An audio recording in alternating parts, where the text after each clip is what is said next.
Alright guys, hope you're all doing well. So today I got a recap of State of the Game. There's actually some really cool news to come out of this State of the Game. We didn't get a trailer or anything for Episode 3, which is what I wanted to see. We didn't get any news about Episode 3, but what we did get is some little tidbits of information and some screenshots about stuff coming after Episode 3, so into Year 2, and it's really good, guys. Really, really good. I'm going to get into that. I'm talking god rolls, like the Division 1 god rolls.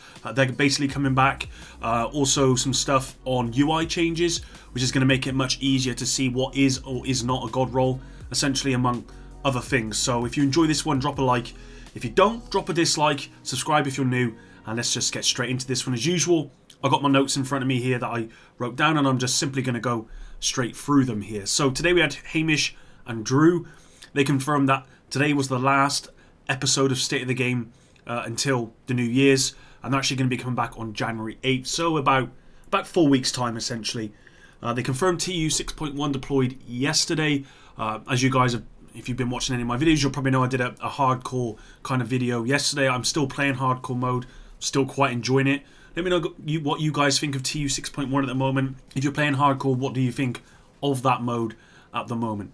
They went on to talk about the priority alerts. So the first thing was the lengthy maintenance yesterday. If you were sticking around yesterday to play the update, then you've probably seen that the actual maintenance got postponed twice. I'm not sure how long the maintenance was in total, but I think it was meant to be 3 hours. It was something like 6 hours. So basically that was because they found a critical issue during the testing.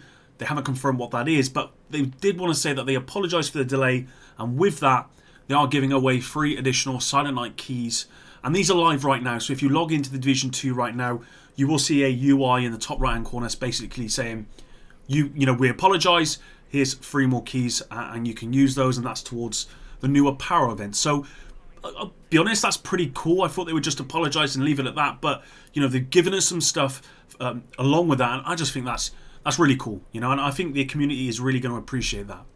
Now, when I talk about the patch notes for TU 6.1, and of course, I'm not going to go over them. They didn't go over them. They just said, look, if you want to see the full patch notes, they're on the forums. I did actually do a video recently talking about everything that's coming with TU 6.1. So if you haven't seen that already, highly recommend you go back to that if you're unsure as to what's actually changed. But if you do want to see the major kind of like fixes and bugs and all that, then please head on over to the forums. They went to talk on about hardcore, because hardcore seems to be the biggest part to come with this update, mainly because it's really the only new bit of content that's coming with this update, and I think it's been a long time coming as well. Now, they've said obviously it's not for everyone, but it's fun watching people play differently. Now, whilst I don't think the story mode is difficult, I've already experienced that for myself, playing it differently. I play pretty recklessly most of the time, so playing hardcore as maybe play a little bit differently. I've only just started the hardcore mode, but I presume the longer I play, the more likely I'm going to be changing the way I play, essentially using cover more. Now, they did say that there are some issues reported with hardcore, but they didn't really go into what those issues are. What they did say is that they wanted to release hardcore mode early in a beta stage to get feedback from the community, and they're going to make updates to it, but they kind of want just to get the overall feeling from the community, because it's something that the devs are happy with. They think it's a good addition to the game. They think it will satisfy a particular audience, but what they didn't want to do is release it fully when no one wants it, essentially. And also they didn't want to release it fully and realise that it was broken, essentially. So what they'd rather do is they release it as a beta. Everyone can get on, say what they think needs to be added, all of that sort of stuff. And that's why they released it as part of the beta, so we can basically beta test it for them. That's pretty much what it is. They did also confirm that with the Revive Hive, if you're going up against a tank, the big guys with the miniguns or whatever, they can destroy your Revive Hive before it revives you. What they'll do is they'll run over and actually kick it away, and it won't revive you, and that's intentional. That's how they operate. So if you are concerned about the Revive Hive, then yeah, just make sure you're using it in an area where tanks aren't too close to you if you go down. Now, they have seen reports of issues generally just across the game with TU 6.1. I've actually seen quite a lot of them on Twitter. The ones that at the moment that are kind of like the major issues that they've noticed are that invisible wars appear to still be in the game. They need examples of those. Targeted loot behavior for some people is not dropping as consistently as before. So yeah, that's being looked into as well. There was a delay to apparel event keys for Year 1 Pass owners as well. Crosshairs disappearing. Now I believe this is when you're using the Slayer and you switch weapons, that's when the crosshair kind of disappears, and they're looking into that. Also, clan caches showing level 350 as well. Now this is a UI thing, because actually if you open them up, the items should be 500.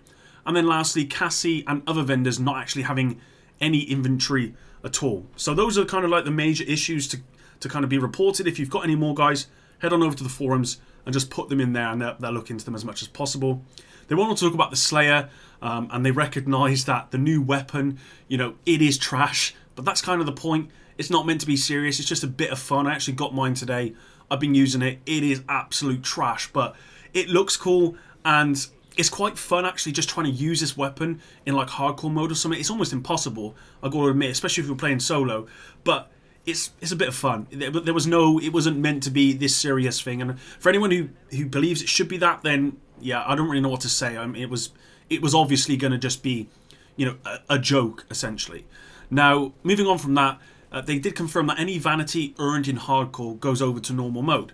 Now, from my understanding, there's only one vanity item that you can get, which is the YOLO hat, which you get at level 2, and I actually got that in yesterday's video. There is no more vanity items though, which is a bit strange, because I think I remember in the last state of the game them saying there is more to it than that.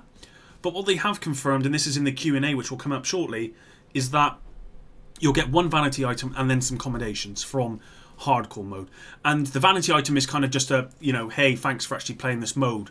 There was never any intentions to include a lot more vanity item stuff than that. There might be something that they think about in the future, but not right now. Now, with that said, let's move on to the most important stuff. So they went on to talk about UI improvements coming in future update. Now, this is not episode 3, this is year 2, and I want to include the image that they included in State of the Game here. Okay, so firstly, this is a development build. Okay, so stuff in here will be placeholders. If you're looking at something and thinking, well, that value's too high or that's too low, whatever, it's just placeholders. So please just ignore values, essentially. What you need to look at here is, firstly, you can see that there's one core attribute, which is an offensive attribute, and then 2 attributes. They didn't actually go into detail as to what that means, but they just wanted to point out that's one of the changes. They've also included the role ranges now, which has to be, for me, one of the biggest changes that they can make, along with another one I'll talk about in a minute. But being able to see how much of that little bar is towards the higher end or towards the lower end, to give you an idea on where your role ranges, is a really good addition. This is something people have been asking for a very long time. And actually, I'll tell you what, guys, I didn't think they were going to include this, because from my knowledge of speaking to certain people, they couldn't do this, essentially. But what do you know? Nextly, skill damage. Has anyone seen that on there? I know they said not to look at like values, but they've got a skill damage on there of 8%. I've never seen that before. Also, focus appears to be what I believe a new talent. And this is kind of like a nemesis type attribute, where the longer you look at something aimed in, the more damage you're going to essentially do. So it's kind of like a mini nemesis talent that you could probably use on snipers and maybe rifles. Now, they did confirm that hidden beneath all of that are loads of changes to the RPG and how stats work, which is what they're going to talk about in the future. They then went to a question from Stream about weapon damage ranges.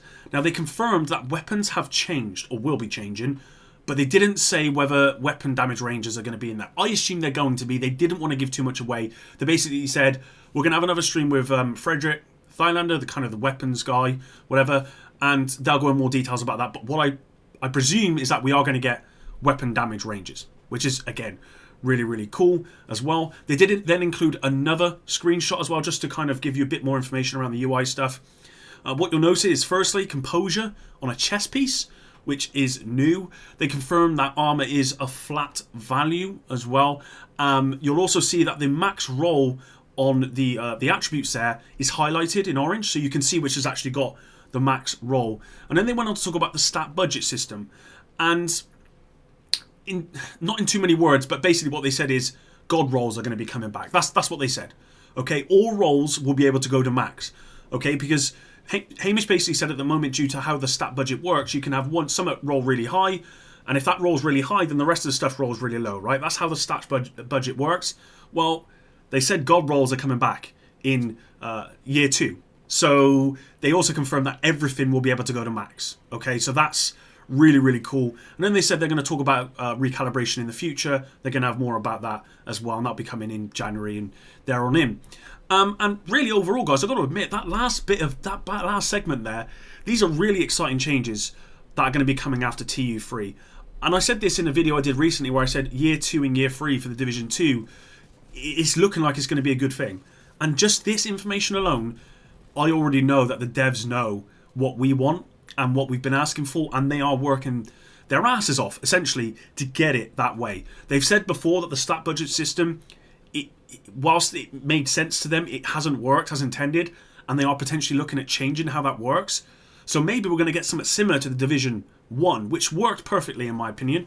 So maybe we're going to get something like that. Maybe we are getting God rolls back, which again is perfect. There's nothing better than trying to get God rolls. Yeah, I'd love to getting God rolls in the Division 1. So that's coming back. So yeah, brilliant. I'm just really happy with that, and I'm really excited for year 2 and beyond. TU3 title update 3, which is going to be coming out in January, I believe. Well, that's going to be very similar to episode 1, not title update 3, episode 3. Will be very similar to episode 1 and episode 2. So please, guys, don't get your hopes up about this being some sort of massive change. It won't be. It will be year 2. I think year 2 mainly, that's going to make the big difference for this game, and I'm excited for that.